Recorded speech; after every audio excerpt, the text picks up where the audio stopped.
The Bloody Podcassacre with Zac Walters and Kennedy Catherine.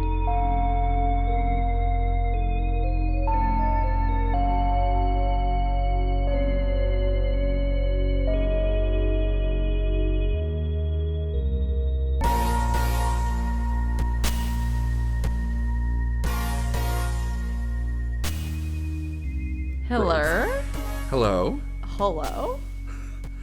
We're here on a weird day. We're here on a Tuesday. A Tuesday. I hate when people say Tuesday. Me too. I feel like we had this conversation maybe in our first episode too. Probably. I'm Kennedy Catherine. And I'm Zac. And this is the Bloody Podcassacre, where we review horror films. Wow. I was going to also add that I'm your resident final girl because after watching this movie, I feel like I could be a final girl. I know what you're thinking. What am I thinking? You're thinking, Zac, I know you. You're going to die probably third. Yeah. I don't think I'd die first. I think I would have a lot of adrenaline, but I think I'd get tired. I would just get bored. Yeah, I think there's a couple of factors at play. First of all, I think you're good under pressure. Thank you. Your general size, because you are a tall human being, would be imposing and scary. I would like to think that I would last. I might be the first to go. I don't see you as a first. Thank you. I see you as more like a final three kind of girl. Thank you. Yeah. Yeah. I definitely don't see myself making it way or past the halfway point. Me neither. But I did a couple of quizzes today, and each time it told me I was the final girl. Amazing. So that's what I'm seeing, but I'm going to get you to do them later because I want to know what yours is. Okay. I'm excited. What your horror trope is, because this movie that we're talking about, I feel, has a lot of tropes in it. Elements, styles, not characters necessarily. I'm excited. I am too. I wanted to tell you a story because we were supposed to record on Sunday and then we rescheduled. Before we were scheduled, I was coming back from a trip. I'd had a dog with me. My car was covered in dead bugs. It was just like dirty. So I stopped to clean up my car and get a car wash. Get in line at the car wash. It's an automatic car wash. So it's a place where you drive in and the doors close. Yeah. I'm the second in line. So there's a person in the car wash and then I'm next in line and I'm waiting and waiting and waiting. Not really thinking about how much time has passed because like I've been in the line of this car wash for a while. Then I look up and the person is walking around inside of the car wash. And it's like the frosted glass, right? So you can't really see them. 100%. Ugh. And I'm thinking to myself, what? And do you see the water going? No. Okay. And that's when I realized that a lot of time had passed. So I look around and I see this person get in and out of their vehicle a couple times. And then I notice I can kind of see the sort of like the monitor within that shows like what stage your car wash is at. I can see that it's fully completed and that nothing is happening. And you can see through the one door that the next door is not open. So probably 5 more minutes pass and a guy comes out of the door where the technician would be. And he comes to my car and he's like, hey, the exit door cord snapped. And we have no way to get this person out until everybody in line backs out. And we'll have to back them out of the entrance.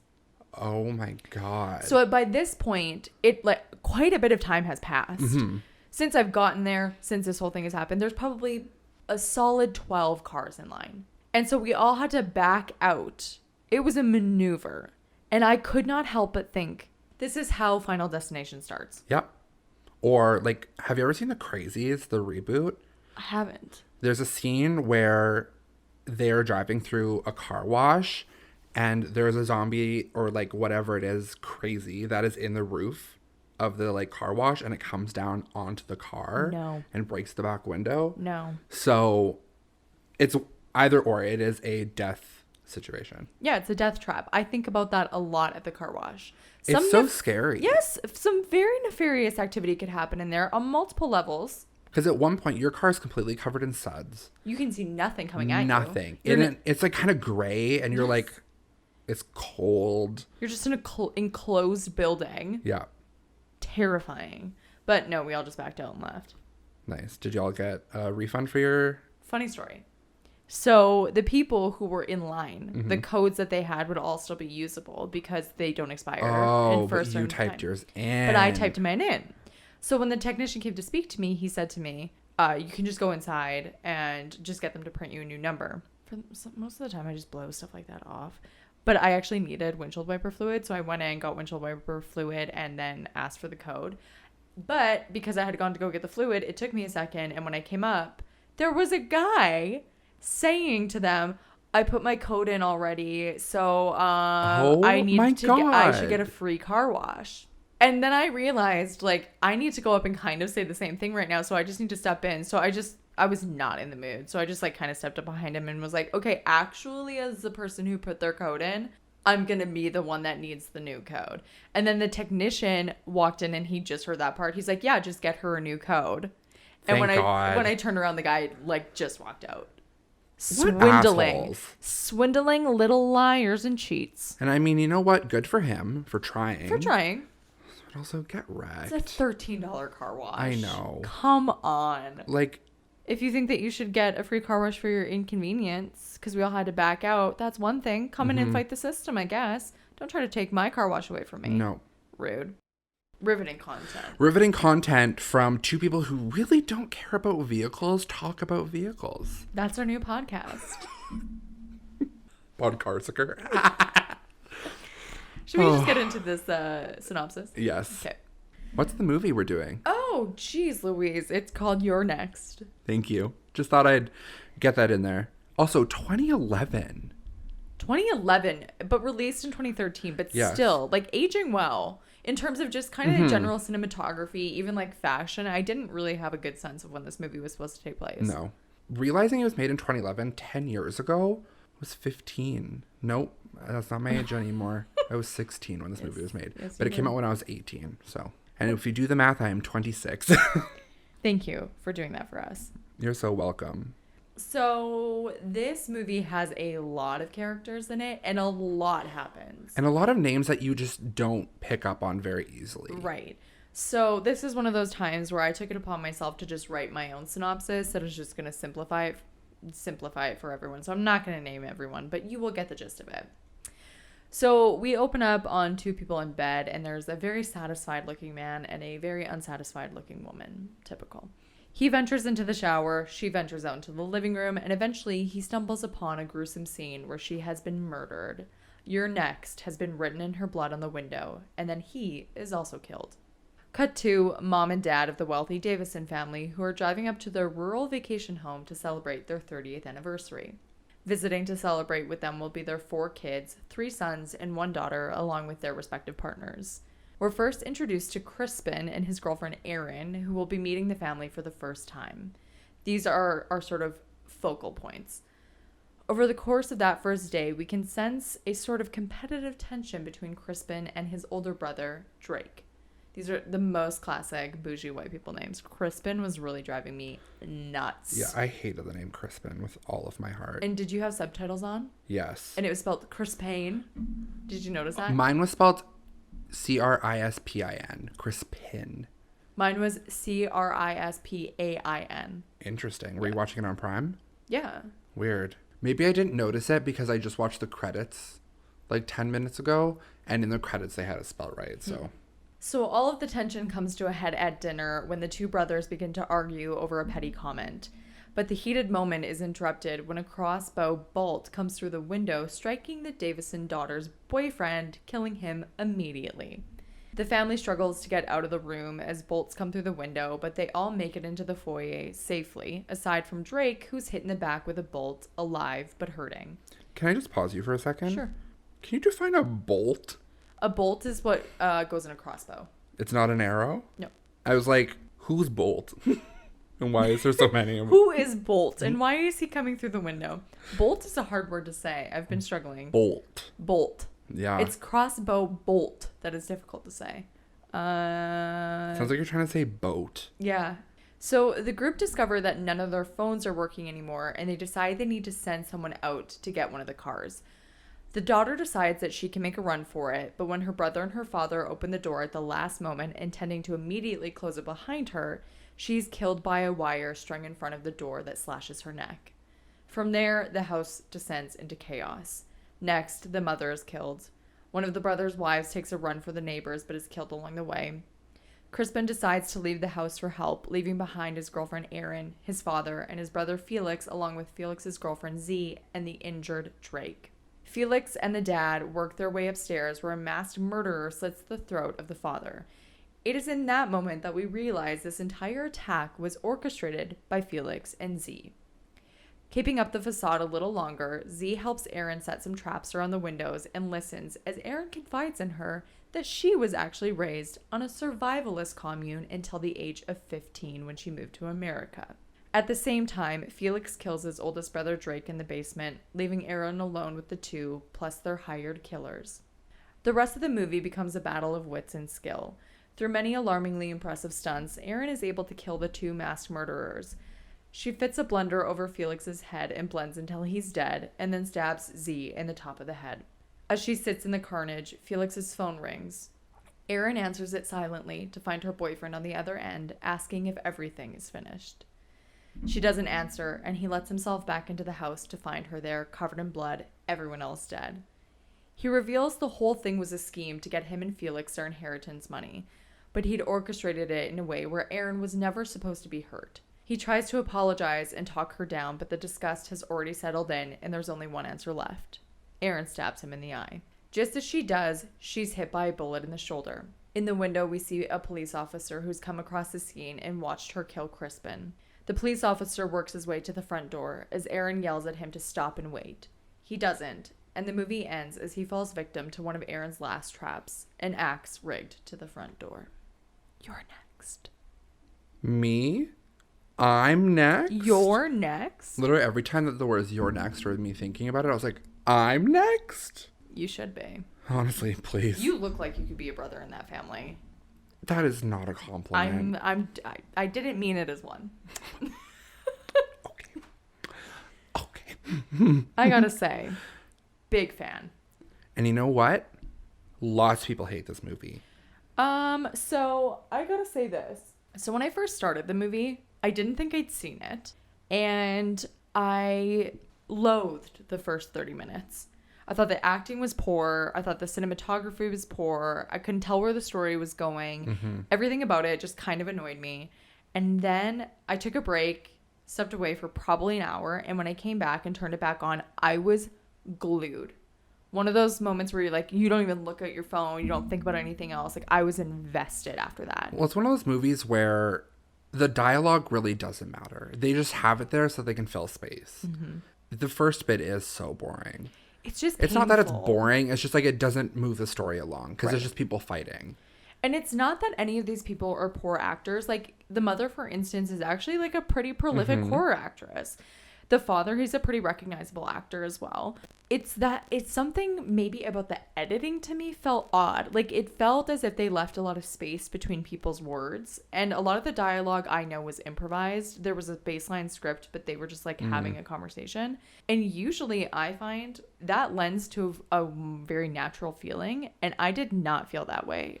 Well, it's also like, I highly doubt that these are all improv actors also. No. So it's after that like first 30 minutes when we kind of kill off some of those characters and we get into like the bulk of the people who are going to last throughout the film. That's when it gets good. Yeah. Every single like moment after that with like every death is just so satisfying. So satisfying. It's like, there's never a moment where you're like, that was boring. Because even if like they're not main characters, I would say, they still get like a deserved death. I mean, they all deserve to die, but... Not what? No.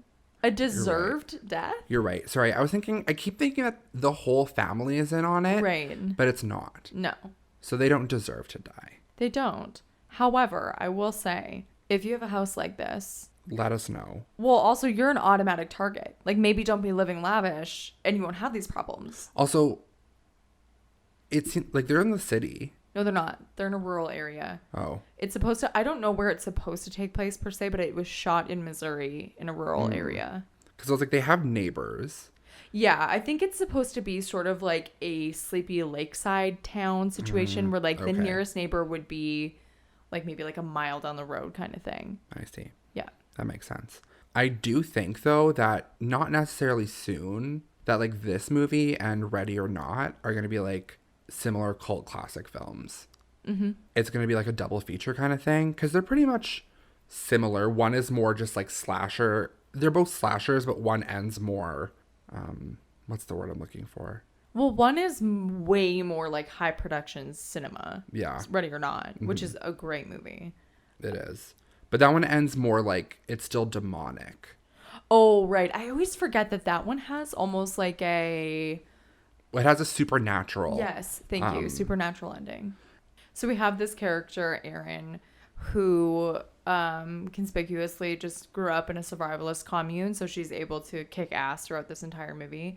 How did you feel about that being her backstory, her as a character? I think she's my favorite part of the whole movie. Absolutely. Because when I remember watching the movie, so I was trying to remember when I was watching it, there was like a couple movies where friends and I like named our final girl like the unstoppable girl because no matter what came at them, they never stopped moving. Mm-hmm. So like Erin in this movie, there was Dr. Shaw in Prometheus, which was the Alien prequel. Right. She literally like gave birth, like got shot, and she just like never stopped moving, and you're like, get it. And then there was one more, but I can't remember what it is. It might be Ready or Not. But I love that like unstoppable woman character. Mm-hmm. She 100% makes the movie for me. And I'm like, okay, yeah, you grew up with survivalist camp. Who cares? Yeah. It makes the movie interesting because if she didn't and she just had all of these like skills in her back pocket, I'd be like, okay, this is weird. That was my exact thought too. Was as soon as they started the whole thing of her explaining that she grew up in a survivalist commune, I was like, oh, get off it. Mm-hmm. But then where else does the movie go if she doesn't have that background? Because if they just never explained it, because movies like that do exist, where the victims or the people who are being targeted just all of a sudden have like the most ingenious inventions. Think like Home Alone style, basically. You're right, yeah. Like that would never happen unless for whatever reason a person had some sort of background. And they do make it lightly believable with this backstory of like, after she was born, her dad started to fear that the world was ending, which was honestly a very prevalent fear with Y2K and things like that. That's not completely unlikely. And that she ultimately did leave that commune as a teenager and moved to America, rather than it was like, I grew up like an assassin my whole life. Yeah. I think the problem that a lot of people see with this movie is that they assume she's an assassin. Just because you grew up on a survivalist commune, it just means that you can survive off of what you have. Yeah. Being labeled as a survivalist does not mean that you are a trained killer assassin. No. Because the things that she's doing is just like she put some nails in a board. Yes, she like hoisted the axe up with the thing, but it's like, that's just like general, like she literally just used some rope, a heavyweight, a brick. Great. It's not like she's like poisoning darts and using like a blow dart device like from across. Like she carried a meat cleaver for 60% of the movie. Yeah. And most of the deaths, she literally was just like, oh, this person's accessible to me. All of a sudden I'm going to stab them. It wasn't as if the blender was pretty sick, though. I did love that. Yes. And I also always forget about, this wasn't Aaron's doing, but when the one sister is running out and there's the wire there. Yeah, that is. It is jarring. Woo. Because you don't see it, and they don't either, obviously. The way that she just like hits the like wire and like lands down and she's just like bleeding from her neck. I was like, oh my God. Like I just couldn't imagine. I hated her. Me too, but thank God she was gone early. Right. One thing that I was going to say, very beginning of movie, Felix and Z are me and you at parties. So true. Like standing off in the corner, just like dead eye looking, people like, oh, this is what's happening. Throwing more looks than House of Gucci. Oh, wow. It gets to the point where they're like too much and they're obviously like psychotic killers. When she's like, fuck me next to your mom's dead body. Yeah, I was like, girl. I was like, that's not us please, anymore. no, it's not the time. No. But yeah, all I could think of was that one Christmas party we were at. We were standing in the back, like just staring at everybody. Like, and we like didn't know each other very well. No, and we were like, hi. Hey. And then we just like sat or stood together for the rest of the night. Yeah. And had like a miserably great time. Mm-hmm. I love that for us. And I also have a video of you doing at what? a different party where you're sitting on a couch listening to somebody talk and you're just dead-eyed. Okay, here's the thing. And then you look at your phone and then you look back up at the person and it's just like no expressions change. And I was like giggling, like, I have never seen two pretty best friends. Pity. I ain't never seen two pretty best friends before. Somebody recently told me that I was really intimidating to them. And I was like, I'm friendly though. I think it's just my face. And she was like, it is your face. Ding, ding, ding. Ding, ding, ding. We've got a winner. Self-awareness. I don't like the term resting bitch face, but I do have just like a borderline serious looking face. And I can speak and exist in a moment with very little emotion without intending to. Fair. That's all it is. I don't think that when I met you, I would say you were intimidating. Maybe just more serious. Yeah. That's it. Thank you. There are people who I've met who are hella intimidating, and I run the gamut of things like serious, aggressive, and intimidating. I think it just depends on who you are to me. You're vibing, and also checked out sometimes. Most of the time. Yeah. I am checked out. And that's where I think 99% of the face structure comes from, is just dead. It's true. Okay, I want to talk about the dialogue in this movie for a second. Okay, so past like the first couple of minutes when it was pretty painful, there's some very good and funny dialogue in this movie. See, and I feel like I wasn't paying attention after the dialogue. Okay, so the part where all of the siblings, they make it safely into the foyer after the first person gets struck by the bolt. And the bolt. And they're all arguing about which sibling is the fastest. It's pretty funny. And then at the very end, when Crispin is trying to level with Aaron and just being like, listen, I get it. He says something along the lines of like, no one could have known that you were so good at murdering people. Yes. That was unexpected. There were some really funny moments like that. Yeah. I appreciated. Do you have more that you wrote down? Of those moments? Yeah. Well, I was going to say, but the one thing that just lent to like the not natural, they needed to just shoehorn this in somewhere. The fucking part where the phones wouldn't work and the brother just yells from a next room, maybe they're using a signal jammer. You can get them on the internet for $30. I was like, shut up. There's no one's brain is working on that level in that moment.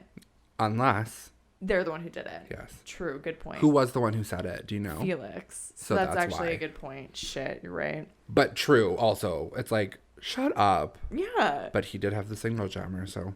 That's true. Okay. Fair play. I caught you there. Fair play to you, sir. That is one of the things that is part of the tropes that like play in this movie and that are just like prevalent in a lot of horror movies, and especially like cheesy, not serious. But one of the tropes that I was reading is no coverage. Either that be open space, no coverage, or a cell phone having no coverage at a crucial point in your survival. This trope specifically is a product of the times because years ago, these kinds of scenes didn't exist along with cell phones used in them. So the common script that like people are like, oh, well, how do we just get rid of the cell phones and like throw that out? It's just saying that there's no service always. I guess they were just like, I guess we'll throw in signal jammer for the time being. Oh, I see what you're saying. So basically with like the evolution of phones, they just had to find a way to throw them out. Yeah. Okay. Because then the whole time you're sitting there like, well, why doesn't anyone just call? Yes, Got or it. text. Which I did love in this movie that she texts. 911. Yeah. I left that out of the plot synopsis, but at one point she's talking about how you can text 911 in some areas and it'll send a message to the voicemail of the emergency responders. And so that is why the cop shows up at the end, is because she gets a notification that the message was received. Yeah. I do like how the movie ends with the cop showing up and shooting her, because I jumped at that part. I forgot that he shows up. I also jumped seconds before that when she stabbed him in the eye after she stabs Crispin in the neck. Was not expecting an eye jab. Completely forgot about that. But I wish that it would have been like a little bit wrapped up in the sense of, is she getting away with it or is she not? You know? I think she is. I do too. But in the credits, it says there's a photo of her and it's just a suspect ? And then it shows every other character dead or like in their position of death. Yeah. So it's interesting because spoiler for people who haven't seen Ready or Not, it ends with the main girl just sitting on the steps with the police walking around her. Like, she's obviously been through it. Covered in blood, smoking Yes. a cigarette. And like her dress is ripped, everything. But this one is kind of very ambiguous because now she's accidentally killed a police officer. And she's the only person left in this entire house with a whole bunch of murdered people. Yes. So who's going to corroborate her story? I mean, the nice thing is, and by nice I mean there is people with masks around that are laying there. True. And that she obviously sent from her personal phone 911. And because she already knows now, she's got the confession from Crispin. Yes. And Felix. They're going to be able to find some evidence along the way that these Yeah. two orchestrated something. And like there's 3 people who aren't part of the family that they had to hire out. Right. So I'm sure that they can find some sort of conversations, logs, Yeah. to corroborate Right. what she says. One thing also, the use of the masks in this movie I thought were so much scarier when I like was looking at like the posters and the covers. But then when you look at them in the movie, they're just like these like plain white ceramic masks. Yeah. And they have like no dirt, nothing on them. And I was like, this isn't scary at all. Like, because they're supposed to be like these like people that you're supposed to be like terrified of, like almost strangers-esque. Well, did you read about this at all? I did a little bit. And how the filmmaker had talked specifically about the strangers. Mm-hmm. He essentially was saying, I don't buy it. Like the masks and the strangers, he said something along the lines of like, what are these people? Like high fashion students? Why would they have these masks? And so Yeah. he wanted to downplay it and just have something that would be more easily accessible that someone might have. Yeah, they're very Party City masks. Absolutely they are. I did see that people are still making replicas of them and that you can buy them on Etsy. I was like, that'd be really fun. But then also while I was going into, like, looking into these masks, so Lionsgate, when they were promoting this movie, decided that they were going to have these masks pop up all over New York and LA. And they would just put them on inanimate statues. I'll show you the pictures, but they would be, like, just walking around and they would, like, have one on, like, a horse and it would just be like sitting there, or like a weird What? statue. There was that one. I mean, I like it, but are people going to draw the connection is my question from a marketing perspective. Probably not. It seems very Because the thing with these masks is that they're very like, miscellaneous. there is a fox, a lamb, and a wolf. Yeah. So when you're looking at animals like that, it's like, okay, it's just an animal mask. Whereas comparing it to something like The Strangers, you have something that's like recognizable. But like this one of like these 3, terrifying. That is actually terrifying. It's like a statue of a family holding hands and they're all wearing those masks. Oh, I don't like that at all. But just I think compared to like the posters when you look at this, they are so much more like gruesome Oof, yeah. and dark that when you see them, I was like, oh. They had talked about how the lamb mask was supposed to be sort of like a tribute to Aaron's character. This person that this person has this mask of a lamb, which is like the most gentle, like sort of unassuming figure that we can think of, but they're this killer underneath. Interesting. Yeah, and they'd also said something of Aaron's character that I thought was really interesting, because I had this thought at the very end of the movie, that when they were doing the casting, they needed somebody who was going to feel like they had an inherent toughness, because tough people who do tough things don't talk about it. And they're like, and that's what she was like to us. And I thought that I believed her as being that woman. And there are a lot of people who could have played that role and probably played it off fine, but I maybe wouldn't have believed that of them. There was the point where she was walking into the room and she had the limp because she got the shard of glass in her leg because she jumped through a window and she was holding the knife and she just looked haggard. Yeah. I thought, I believe that woman is coming in at the absolute rock bottom to just fuck shit up right now, and I believe she can do it. My favorite scene of hers was she still had the limp, but it was when she picked up the axe. There was multiple times when I first watched this movie that I thought this was Rashida Jones.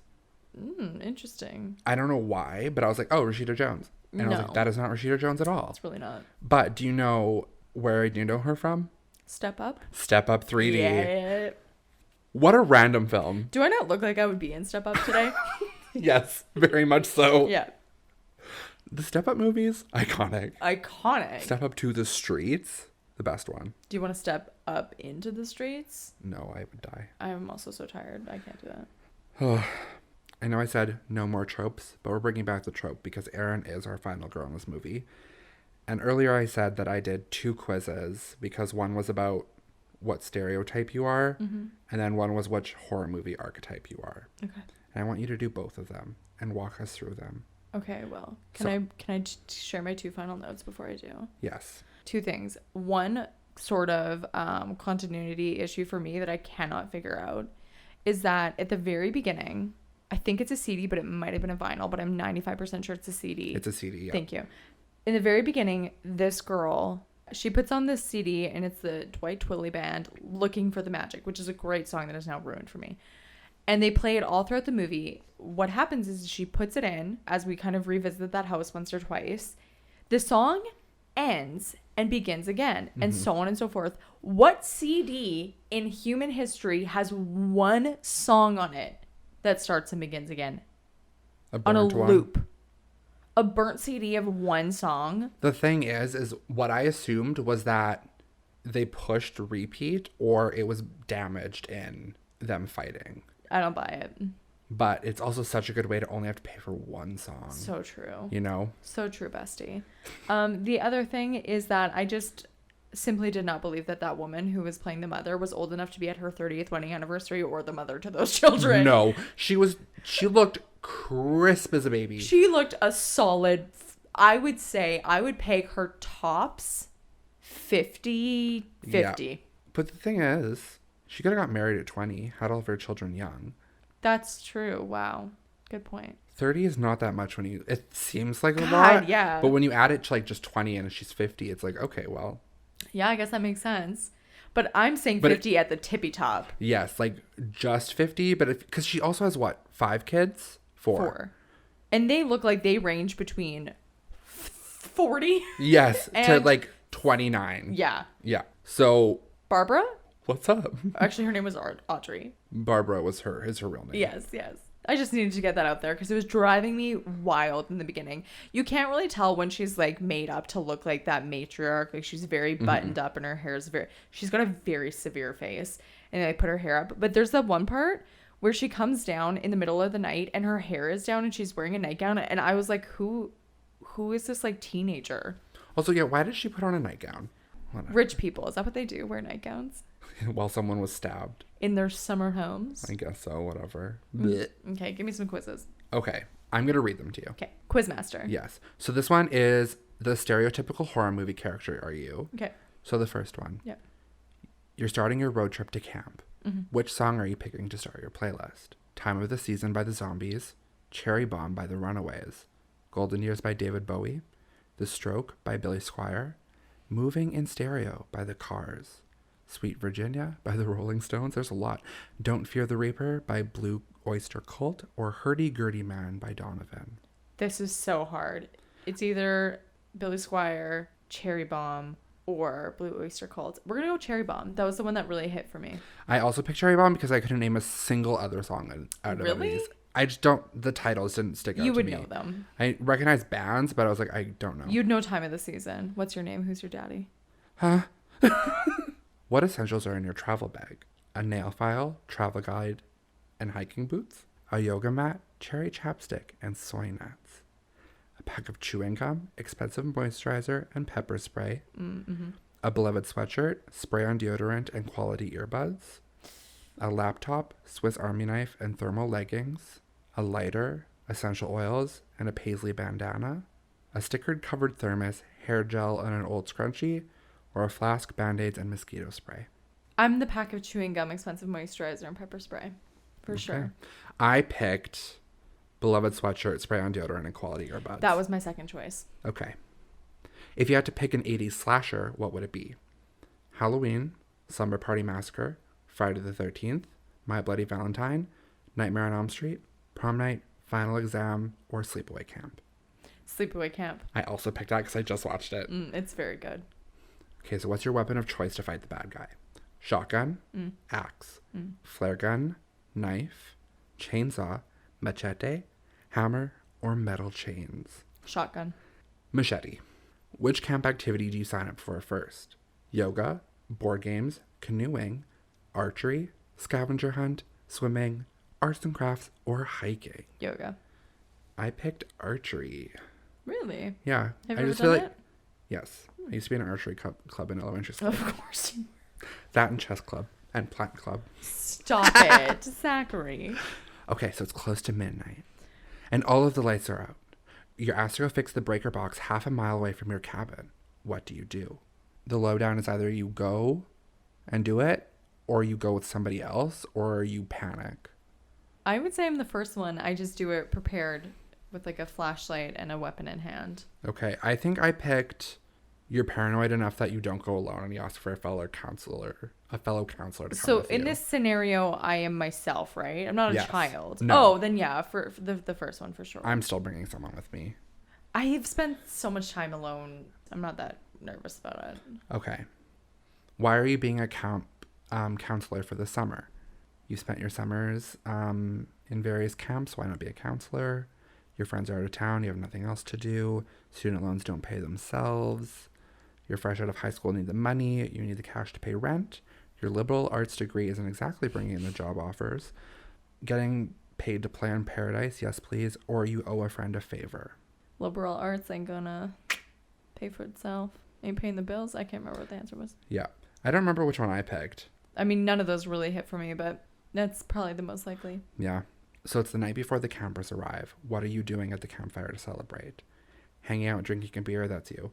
I picked it. Roasting marshmallows. You're late to the party because you're unpacking, preparing, getting to know your fellow counselors, making a few friends, familiarizing yourself with the history of the camp, what happened 6 years ago that very night.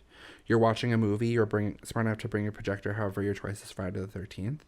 You get too messed up at the campfire and you fall asleep on the ground. That also might be you. Or telling ghost stories. They're campy, cringy, but it will get a good laugh out of everyone. It is either drinking a beer or blacking out. I'm going to go with, because it's my first night, I would just stick to the one. Drinking a beer? Yeah. I picked you're watching a movie because when I went to camp, we had a VHS player. And so one of the moms would bring us 3 times in the week Big Brother for us to watch for the kids who were... Stop. So we would all watch it at 11 p.m. in the rec room. That's so cute. And so we watched Big Brother. But then I put on Jumanji and it scared too many people with the drumming. I love Jumanji. So we had to stop. So you've heard some strange noise in your early morning jog, but it's not an animal. After a few minutes, you realize that there's someone watching you from behind the tree. What do? You call out to them, mostly out of confusion, but you're not sure if it's another hiker. You don't jog alone, so you grab your friend to suggest going back. You investigate. This is super suspicious and you're getting weird vibes. You look to see if anyone else is around. There isn't, so you look back, but the person is gone. So if I move my eyes, the person, that's a completely different outcome. Yeah. You stand your ground and shout, stupidly brave or bravely stupid. Oh, that's me. You're already running, so why not run faster? You keep jogging. It's probably just a hiker. Or you wouldn't be in that situation. After hearing strange noises in the wood, you'd be back at your cabin. No, I'm the one who would yell. I think I wouldn't be in this situation. I'd be back at the camp. One of the counselors has been missing for a few hours and past curfew. What do? You know where they are. They told you they're going for a jog and a shower. You're not worried. You stay at the cabin. They're just having some fun, and you get irritated when someone suggests searching. You call the police. You try calling them, but discover their phone is in the cabin. You and other counselors go search for them. You're already in the woods looking for them. You notice they were gone before everyone else. You leave it up to the others. It's not that you don't care, but since everyone's arguing about what to do, why not leave it to a vote? You go out and search for them. They could be seriously injured. It's the right thing to do. Or you're willing to do whatever it takes, and you're worried about them, and if anyone's willing to go search, it's you. All the same answer, just differently worded. Yeah. Oh, no. I think that I would either be the person who was so rational that I would get irritated that everyone else was like, let's go search. Because this is with the idea, I'm operating with the assumption that in all these scenarios, I've been told this person is going for a jog and showering. So at that point, I would just be like, let them live. Maybe they need a second.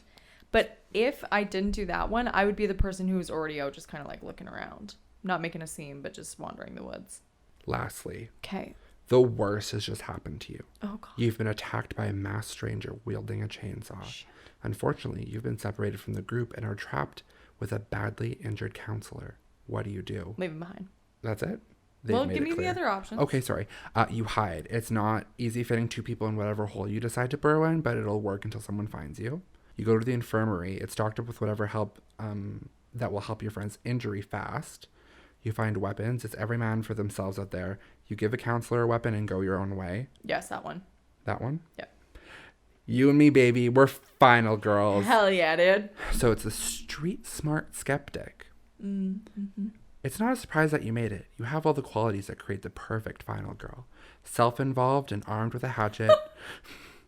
You never travel alone and really don't trust your fellow counselors to keep you alive through the night. Your skepticism pays off, and after a few bloody hours of terror and several dead bodies later, you finally carve your mark in the killer's face and get away. I love that. Self-involved and holding a hatchet. I think that's a pretty great way to cap it. Yeah, feels good. Do you have any closing thoughts about this movie? No, but I do have a quote that I wanted to read earlier, but I kind of forgot about it. Tell me. So it's from our good old pal, Robert Ebert. Now that I know how to say his name. So this is a review he wrote about this movie, and it makes me laugh because it has nothing that I feel about this movie in this quote. Okay. Watching You're Next is like eating a tinfoil wrapped tray of leftovers. It is a hamburger, so you shouldn't expect steak, but the contents of your tray are a half-eaten microwave nuke cheeseburger, leaves of wilting translucent lettuce, slices of yellowing, sickly tomato, and floppy, soggy French fries. Consuming this product is not entirely unpleasant since it's almost impossible to screw up such a short order, but that doesn't change the sad fact that Your Next is essentially a flavorless leftover. It looks like what you ordered, but it's only satisfying if you settle for much less. I don't disagree with that. Oh, interesting. Just for the fact that it's like, it is what it is. It's not revolutionary. It's not bad. It is not of high cinematic value. The acting is not the best thing you've ever seen. It's shot on handheld cameras. Not in the way that you're thinking of like Blair Witch, but it's, it's a lower production. The budget was $1 million for this movie. Yeah. Which isn't super high. Not compared to what like a feature film right really uses now. So I think the analogy of like, it's fine for what it is if you expect that is an okay approach to this movie. Yeah. I liked it, but it's just... Me too. Yeah, it's not like it did anything that like blew my mind. Mm-hmm. I just think that with Erin as the central character, that's what makes the movie for me. Yeah. If she wasn't in it, it would be such a bad movie. Oh, yeah. Of course. I mean, it would also be something completely different. Right. But... we do this all the time. If it wasn't for this element, that is the key element. For the movie, it would be shit. If this movie just wasn't this movie, let's rate it. Yes. Scary? I don't know that it's ever really scary, but I'll give it like a 4. Yeah, I would say about a 4 too, because it's not... There's a few like jump scares. Oh my gosh. I've been meaning to ask you this question for 2 podcasts now. What? We were going to wrap it up, but I just want to like quickly jump into this. Do you think that it's visual aspects for you that scare you, or is it sound aspects for you that scare you the most? Sound. I think for me it's visual. I think that it's both. I think that there has to be proper execution on both ends for it to be impactful. Imagery will stick with me in a way that I find unsettling. To actually physically scare me in the moment, it's usually a audio cue that amps up my adrenaline. Mm-hmm. Okay. If that makes sense. Yeah. But it's not like the sound of anything sticks with me. Mm-hmm. But it's visual for you. Yes. Okay. I do think that visual things stick with me because like I can picture them more and I don't hear sounds back or anything like that. Right. Unsettling though. Something in my heart is telling me that 7 is too high of a score and 6 is too 7. low. So I'm going to go 6.5. I have 7 just because it was unsettling because I never want to be in that situation. Yes. And it also though like kept me on the edge of my seat that I was like, oh, what's going to happen next? Like I feel weird about it, even though I have seen it. But it's like initially I was like, it's a different kind of unsettling. I agree. Story. I put 5. I'm going to go 5 or 6. I like the attempt at something that is not something that the filmmaker had talked about was that him and the writer didn't want it to be a senseless, quote unquote, sort of like stranger story because it had been done before with the stranger specifically. Yes. And so they wanted to find some sort of reasonable tie-in and motive. I like the concept of it. The execution was perhaps a little lackluster. So yeah, like 5 or 6 for me. I wish that they would have kept the reveal a little bit later. of Z and Felix. I think that would have made it just a little bit more gripping. But it was nice to have like a second reveal of Crispin being in on it as well. So it does make up for it, but it also... Though I do think that at that point, because he's been gone for so long and you find that out, I don't think that's a surprise to anyone. Yeah. At first you're like, oh, I forgot about him. And then you're like, he's in on this for sure. For sure. It's very quick. So was it a paper cut or was it a bloody massacre? I'd say 1 axe to the face. 1 face axe. A cap. I would say it's 1 good wire to the throat. Hell yeah, it is. You know, it's just a good like in and out slice and you're good to go. A one and done slice and dice. That's exactly what this movie is. Yeah. Multiple times to different people though. There it is, folks. You know where to find us. Yeah. Twitter, TikTok, Instagram @Podcassacre. You can send us an email at thebloodypodcassacre@gmail.com. Leave us a rating or a review on Apple Podcasts. We super appreciate it. Also, I think just subscribe to the podcast. Please do. That would be nice. Would be. Until next time. Did you remember to lock your door?